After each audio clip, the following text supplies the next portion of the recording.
하나님 말씀 보겠습니다. 오늘 주신 하나님의 말씀은 사도행전 17장 16절부터 34절까지 말씀입니다. 사도행전 17장 16절부터 34절까지 말씀입니다. 제가 가진 신약 성경은 218면에 있습니다. 말씀을 제가 봉독해 드립니다. 바울이 아덴에서 그들을 기다리다가 그 성에 우상이 가득한 것을 보고 마음에 격분하여 회당에서는 유대인과 경건한 사람들과 또 장터에서는 날마다 만나는 사람들과 변론하니 어떤 에피크로스와 스토아 철학자들도 바울과 쟁론할세 어떤 사람은 이르되 이 말쟁이가 무슨 말을 하고자 하느냐 하고 어떤 사람은 이르되 이방 신들을 전하는 사람인가 보다 하니 이는 바울이 예수와 부활을 전하기 때문이로라. 그를 붙들어 아레오바고로 가며 말하기를 내가 말하는 이 새로운 가르침이 무엇인지 우리가 알 수 있겠느냐. 내가 어떤 이상한 것을 우리 귀에 들려주니 그 무슨 뜻인지 알고자 하노라 하니 모든 아덴 사람과 거기서 나그네 된 외국인들이 가장 새로운 것을 말하고 듣는 것 외에는 달리 시간을 쓰지 않음이더라. 바울이 아레오바고 가운데 서서 말하되 아덴 사람들아 너희를 보니 범사에 종교심이 많도다. 내가 두루 다니며 너희가 위하는 것들을 보다가 알지 못하는 신에게라고 새긴 단도 보았으니 그런즉 너희가 알지 못하고 위하는 그것을 내가 너희에게 알게 하리라. 우주와 그 가운데 있는 만물을 지으신 하나님께서는 천지의 주제이시니 손으로 지은 전에 계시지 아니하시고 또 무엇이 부족한 것처럼 사람의 손으로 섬김을 받으시는 것이 아니니 이는 만민에게 생명과 호흡과 만물을 친히 주시는 이심이라. 인류의 모든 족속을 한 혈통으로 만드사 온 땅에 살게 하시고 그들의 연대를 정하시며 거주의 경계를 한정하셨으니 이는 사람으로 혹 하나님을 더듬어 찾아 발견하게 하려 하심이로되 그는 우리 각 사람에게서 멀리 계시지 아니하도다. 우리가 그를 힘입어 살며 기동하며 존재하느니라. 너희 시인 중 어떤 사람들의 말과 같이 우리가 그의 소생이라 하니 이와 같이 하나님의 소생이 되었은즉 하나님을 금이나 은이나 돌에다 사람의 기술과 고안으로 새긴 것들과 같이 여길 것이 아니니라. 알지 못하던 시대에는 하나님이 간과하셨거니와 이제는 어디든지 사람에게 다 명하사 회개하라 하셨으니 이는 정하신 사람으로 하여금 천하를 공의로 심판할 날을 작정하시고 이에 그를 죽은 자 가운데서 다시 살리신 것으로 모든 사람에게 믿을 만한 증거를 주셨음이라 하니라. 그들이 죽은 자의 부활을 듣고 어떤 사람은 조롱도 하고 어떤 사람은 이 일에 대하여 내 말을 다시 듣겠다 하니 이에 바울이 그들 가운데 떠나매 몇 사람이 그를 가까이 하여 믿으니 그 중에는 아레오바고 관리 디오누시오와 다말이라 하는 여자와 또 다른 사람들도 있었더라. 아멘, 아멘. 할렐루야. 한 주간 잘 지내셨습니까? 네, 오랜만에 뵙는 것 같습니다. 강단에서. 지난주에는 저희가 야외에서 또 행복한 시간을 보내다 보니까 짧고 굵게 보내고 왔는데 이 자리에 앉은 거는 2주 만에 우리가 또 얼굴을 보다 보니까 좀 오랜만이다라는 그런 생각이 듭니다. 오늘 시간 여러분 이제 4월의 마지막 주입니다. 우리가 주제 가운데 표 가운데에 말씀으로 지경을 넓혀가는 그러한 이 1월부터 4월까지가 이제 마무리고요. 다음 달부터는 우리의 삶의 지경을 넓혀가는 영적인 지경을 넓혀가고 삶의 지경을 넓혀가고 교회의 지경을 넓혀가는 그러한 이제 단계의 또 5월 달이 됩니다. 특별히 오늘은 물론 소망의 주제를 놓고 말씀을 전하고 싶었지만 4월부터 5월에 함께 긋다라는 우리가 전도 축제를 진행하고 있습니다. 그 전도 축제에 또 이번 주부터는 힘차게 우리가 여러분들이 작정한 영혼들과 관계를 맺을 그러한 시기고 또 우리가 밖으로 또 복음을 증거하러 나가야 될 시기이기에 복음에 관련된 전도에 관련된 그런 말씀으로 여러분들과 같이 나누길 소원합니다. 그래서 오늘 제목이 무엇이냐? 길 위에 드러나는 하나님의 구원이라는 제목입니다. 여러분 노방전도 나가 보셨나요? 노방전도. 노방전도가 무엇입니까? 예. 밖으로 나가서 복음을 들고 하나님의 말씀을 전하는 것. 네. 교회 말고 밖으로 나가서 복음을 증거하는 것. 이것이 노방전도이죠. 근데 여러분 성경을 보면은요. 복음은 늘 사람이 모여 있는 곳에 나가는 형태로 복음은 나타납니다. 예를 들면 사도행전 2장에도 보면은요. 베드로가 이제 성전 앞에서 복음을 전할 뿐만 아니라 또 하나님의 그 예수님의 그 감동을 받고 나서는 성전 밖으로 모이는 곳에 3천 명이나 되는 복음의 역사가 나타나지 않습니까? 회개하는 예수님도 마태복음 4장에 보면은요. 갈릴리 해변으로 사람들이 있는 곳에 나가서 복음을 증거하시다가 또 그곳에서 뭐 제자들을 삼고 여러분처럼 복음은 밖으로 사람들이 있는 곳으로 나가는 형태였다라는 것입니다. 즉 복음은 기다리는 메시지가 아닙니다. 누군가 찾아와 달라고 해서 찾아오는 어떠한 이런 메시지가 아니라 찾아가는 메시지입니다. 믿으십니까? 그래서 우리가 들고 찾아가는 것 이것이 복음이어야 되는 것이죠.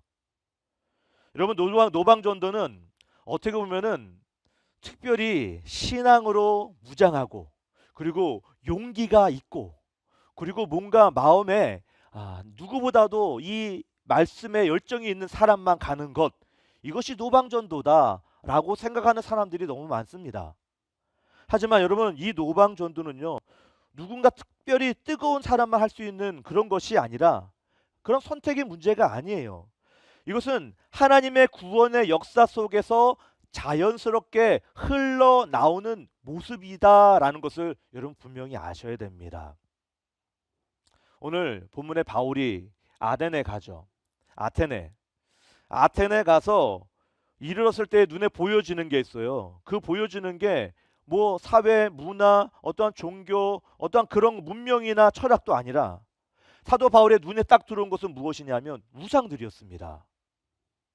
그래서 여러분 그 우상들을 보고 성경이 17장 16절 말씀 뭐라고 말합니까? 같이 한번 읽어볼까요? 17장 16절 말씀 시작. 바울이 아덴에서 그들을 기다리다가 그 성에 우상이 가득한 것을 보고 마음에 격분했다라고 했습니다. 여러분 격분하다라는 것은 어떻게 보면은 야 이건 감정이 막 이렇게 끌어올라서 뚜껑 열렸다 여러분 이게 아닙니다. 여기서 격분하다라는 그 단어는 뜻이 마음에 어떤 영혼을 보면 그 영혼의 사랑의 마음, 긍휼의 마음, 그래서 복음이 전하면 안 되는 어떠한 이런 뜨거운 감정들인 거예요. 세상이 하나님의 말씀을 알지 못하고 하나님의 말씀 가운데 거리가 멀어서 세상을 섬기고 있는 신을 섬기고 있는 그 모습을 보면서 긍휼한 마음, 사랑의 마음이 이 안에서 끌어나는 거예요. 그래서 사도 바울도 그 마음이 있었기 때문에 격분하였다라고 그렇게 말씀합니다. 이것은 하나님을 언약의 섭리를 아는 자가 세상을 바라보고 하나님을 향한 어떤 사랑의 모습으로 영혼을 바라볼 때 자연스럽게 일어나오는 감정들인 거예요. 그렇기 때문에 이것은 누군가에게 생기게끔 하는 것도 아니고 내가 생겨야지라고 해서 생겨지는 것도 아니고 하나님의 복음을 받는 그러한 누군가라면 이 안에 자연스럽게 나오는 감정이어야 된다라는 것을 성경이 우리에게 알려주는 겁니다. 이 본문은 우리 가운데의 제목처럼 길 위에 드러나는 하나님의 구원이라는 그러한 제목처럼 길 위에서 구원이 드러난다는 것인데 왜 하필이면 길 위에서 복음이 드러나야 될까요? 여러분 이해가 됩니까? 길 위에서 복음이 증거돼야 된다는 거예요. 그런데 하필 여러분 지금 이 코로나 팬데믹 이후 시대에 전도가 그리 쉽지 않습니다. 나가서 누군가에게 복음을 증거한다라는 것이 아니 왜 구닥다리 같이 그렇게 복음을 증거해야 됩니까? 요즘에는 SNS라든지 온라인으로 얼마나 많은 이러한 말씀의 은혜들이 넘쳐나고 접할 수 있냔 말이죠. 근데 하필 길에 나가서 복음을 전합니까? 이 구버전 아닙니까? 우리는 그렇게 생각할 수 있습니다. 그러나 여러분 절대 그것이 아니라는 것이죠. 그것은 하나님의 명령도 아니라 이전에 하나님께서 그 언약 가운데 이루어 가셔서 그 역사의 흐름 속에서 필연적으로 사람에게 나타나는 모습이어야 되는 것입니다. 그것을 성경이 우리에게 지금 알려주고 있어요.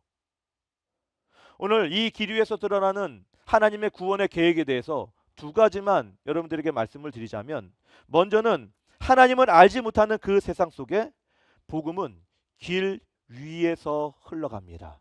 믿으십니까? 믿으시기 바랍니다. 길 위에서 흘러간다.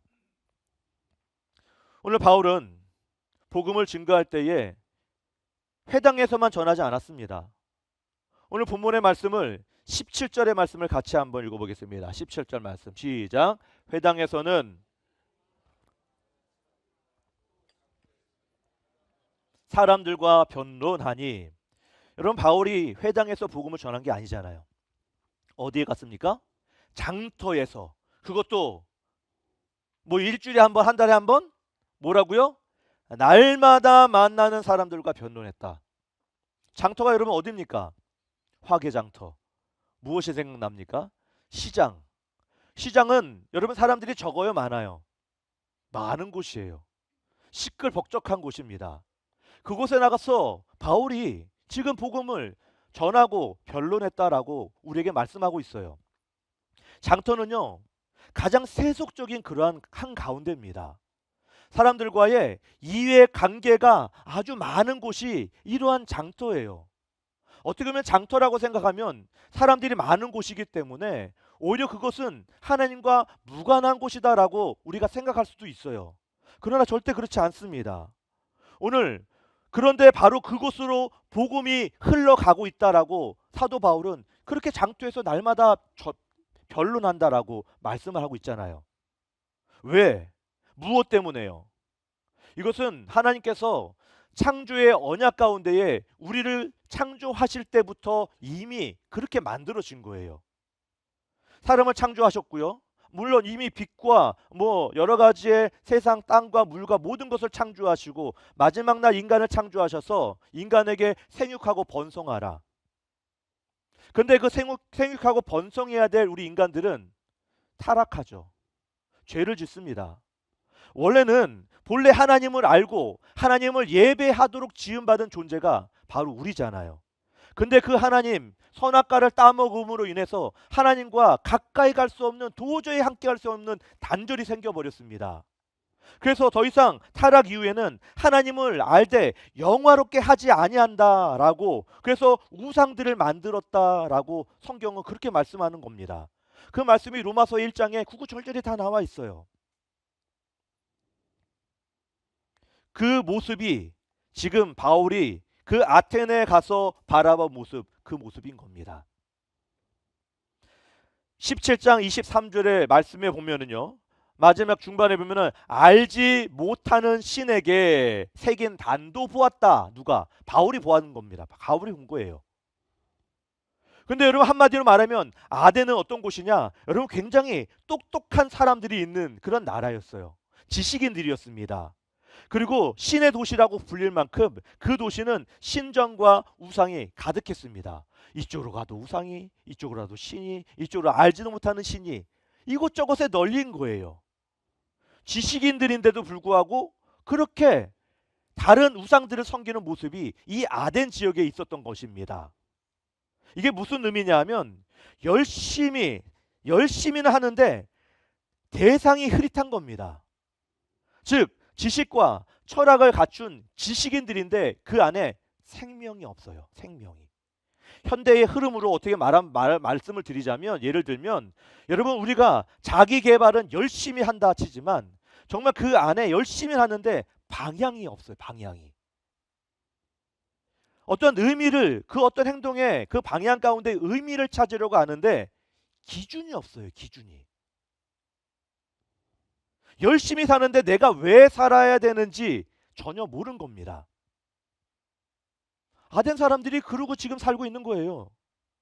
여러분 우리들도 혹시 하나님을 섬기면서 하나님을 알고 있다면서 우리의 중심이 이렇게 흐릿하고 방향도 없고 기준도 없고 내가 왜 사는지 모르는 그러한 삶에 흘러가고 있지는 않습니까?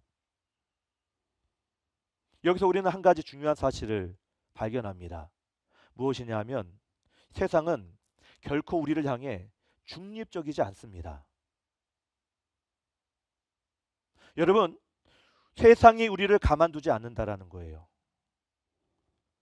가만히 있어도 우리는 흘러가게 돼 있어요. 마치 우리가 어떠한 큰 건물에 백화점에 가면 에스컬레이터를 타고 또 공항에 가면은 우리 무빙 워크를 타잖아요.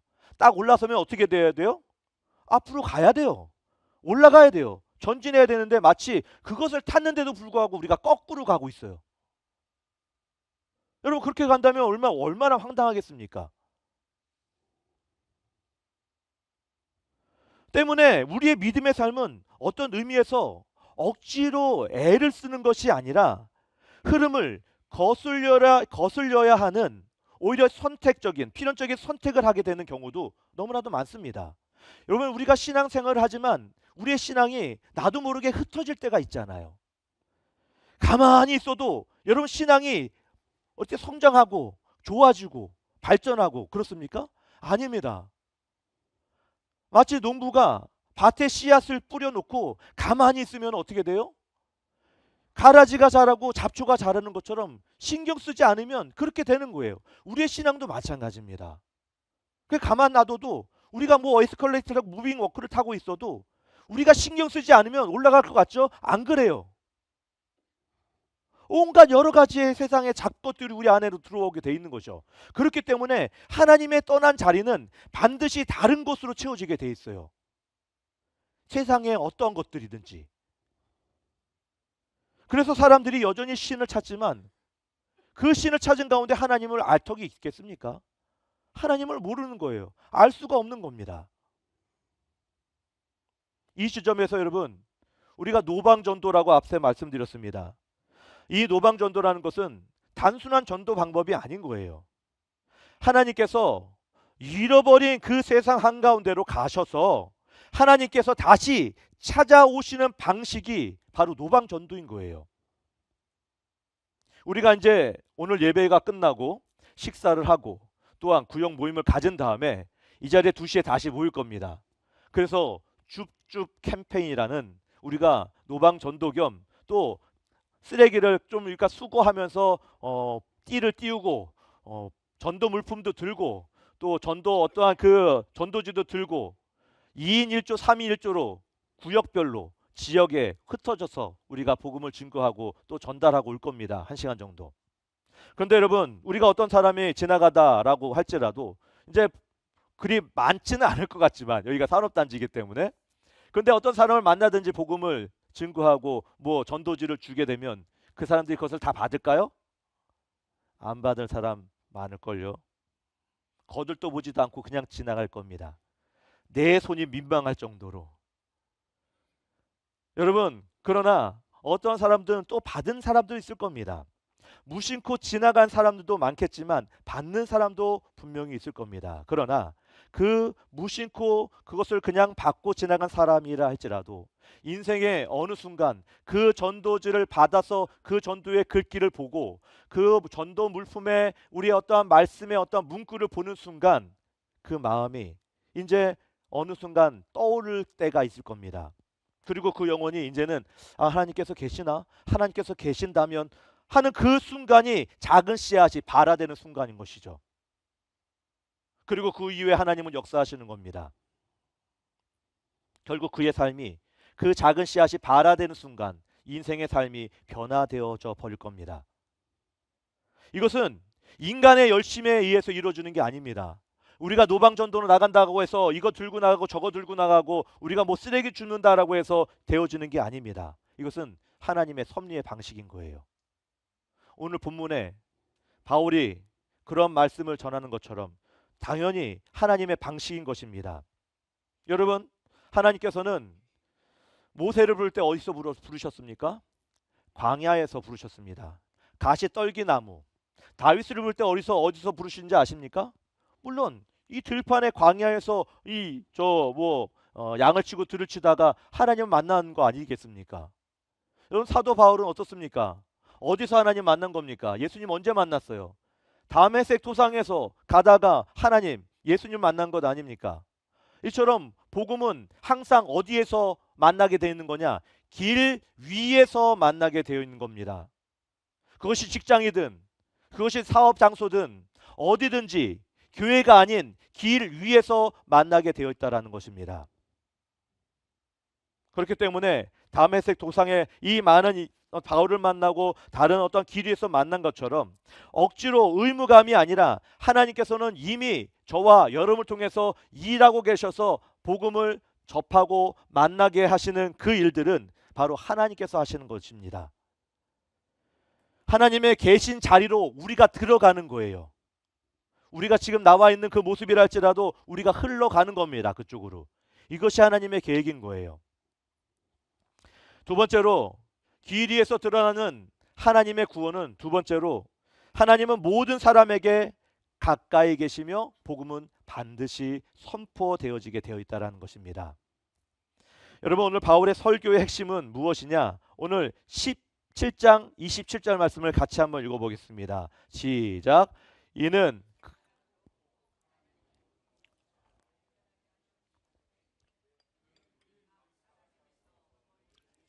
아니하도다. 아멘. 여러분, 하나님을 더듬어 찾아 발견하게 하신다. 누가요? 하나님께서 찾아 발견하게 하시는 겁니다. 그리고 마지막에 하나님은 멀리 계시지 아니하도다. 누구에게?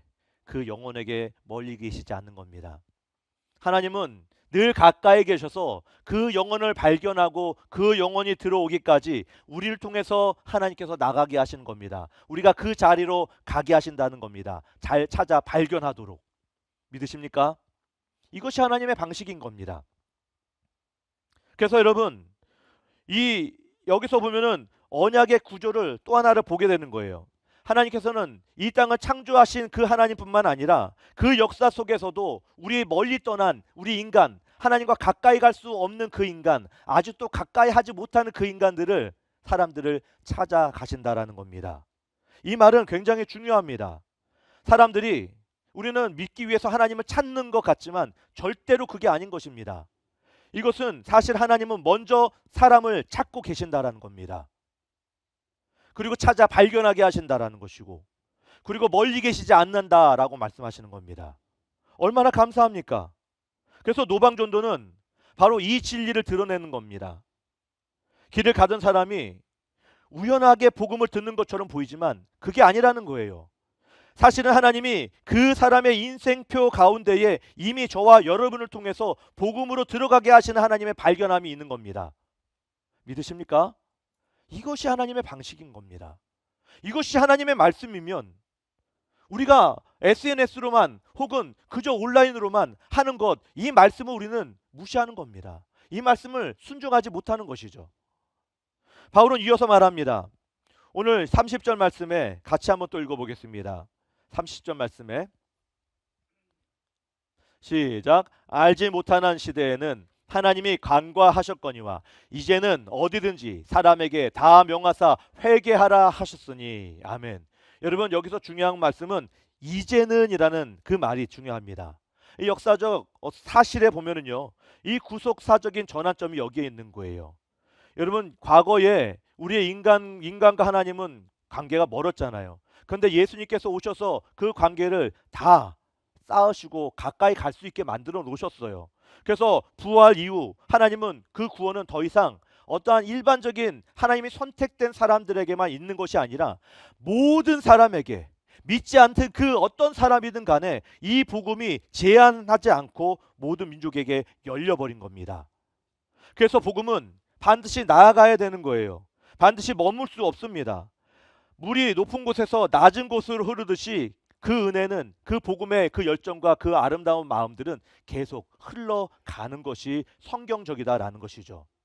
여러분 2020년도 코로나 팬데믹이 왔었잖아요. 그 코로나에 여러분 안 걸리신 분 이 자리에도 분명히 있을 줄 압니다만, 그러나 꼭 한두 번 아닌 세네 번까지 걸리신 분들도 있어요. 근데 여러분 그 걸리면 후유증 있습니까 없습니까? 있어요. 후유증 있어요. 그 당시 여러분 코로나에 걸리게 되면 어땠습니까? 격리를 해야 되잖아요. 일주일 동안 밖에 나갈 수 없어요. 절대로. 그리고 퇴원하려면 어떻게 합니까? 격리 전에는 퇴원하려면 일주일 이상 병원에 있어야 퇴원시키죠. 그리고 그가 입고 있는 옷, 물건 다 어떻게 했습니까? 다 소각시키고 다 버렸어요. 왜? 그만큼 그 바이러스는 치명률이 엄청 낮고 그리고 강한 전염이 있었기 때문에 그렇게 할 수밖에 없었습니다. 그래서 여러분 그 일을 경험하고 나서 그 일들을 조용하게 있을 사람이 누가 있을까요? 아무도 없어요. 내 가족에게, 내 이웃에게 이 코로나 절대 걸리면 안 된다. 나가지도 마라. 라고 그런 이야기들을 많이 하지 않습니까? 여러분 그렇게 얘기하는 것이 의무감 때문에 얘기하는 겁니까? 아닙니다. 그것은 생명의 본능인 겁니다. 그 생명의 본능이 내 가족, 내가 사랑하는 누군가가 걸리지 않기 위해서 이야기할 수밖에 없는 거죠. 복음이면 바로 그런 겁니다. 복음이. 좀 어떠한 비유가 좀 다를 수 있을지 모르겠지만 복음이 그런 거예요. 자연스럽게 그 복음은 흘러가야 되는 거죠. 우리가 하나님을 알고 은혜를 경험했다면 그것은 안에 가만둘 수가 없는 거예요. 본능적으로 전해야 되는 게 이 복음인 것입니다. 그래서 노방전도는 해야 한다라고 하는 게 아닙니다. 이것은 할 수밖에 없는 거예요. 왜? 복음이 우리에게 말씀하기 때문에. 하나님께서 저와 여러분 통해서 발견하게 계속 하시기 때문에, 해야 되기 때문에 이 복음은 흘러가야 되는 거예요. 결론적으로 말씀을 드립니다. 노방전도는 특별한 사람, 특별한 일이 아닙니다. 하나님을 알고 그 복음을 접한 사람이라면, 그 언약과 섭리 가운데에 내가 깨닫고 이해한 사람이면 세상을 바라볼 때에 우리는 그냥 똑같은 마음일 리가 없습니다. 사랑의 마음과 긍휼의 마음이 일어나는 겁니다. 그래서 세 가지가 여러분 길 위에서 만나는 자리에 세 가지 공통점이 있어요. 그것은 뭐냐면 우상으로 가득한 세상이 바로 길 위에 있는 거죠. 더 나아가 여전히 하나님이 찾고 계신 영혼들이 어디에 있는 겁니까? 길 위에 있는 겁니다. 더 나아가서 그들 가까이 그 영혼 가운데 이미 와 계신 곳이 어디입니까? 길 위에 있는 겁니다. 이 세 가지 하나님의 역사가 바로 우리를 통해서 이루어지길 원합니다. 그래서 길 위에 서는 것은 이미 이루어지고 있는 하나님의 구원의 역사 가운데에 내가 들어가는 거예요. 그래서 우리는 그 흐름 속에 그냥 나를 순정함으로 맡겨드리면 하나님의 발견하는 영혼들이 하나님께로 돌아오게 될 겁니다. 그리고 하나님께서는 이미 그 마음 가운데 이미 계시기 때문에 그 영혼들이 돌아오게 될 겁니다. 오늘 그 일들을 우리가 시작하는 겁니다. 그 일들을 그냥 어떠한 그 의무감이나 책임감으로 하지 마십시오. 내 안에 그 복음으로 나가야겠다라는 그 열정과 그 마음 한 가지만 있다면 우리는 하나님의 영혼을 찾게 될 겁니다. 그런 마음으로 우리가 같이 신앙생활 하시는 저와 여러분 되길 예수님의 이름으로 축원드립니다. 하나님 감사합니다. 오늘도 하나님께서 주시는 이 말씀을 통해서 우리가 깨닫고 하나님 길 위에서 하나님 그 우상 가운데에 더 나아가서 하나님을 찾고 있는 그 사람들에게 하나님 이미 와 계신 그 영혼들에게 우리가 나가서 만나게 하시고 하나님께서 이미 일하고 계시기 때문에 우리는 그저 흐름에 몸을 맡길 수 있는 모든 성도들 될 수 있도록 인도하여 주옵소서. 감사드리며 예수님의 이름으로 기도드리옵나이다. 아멘.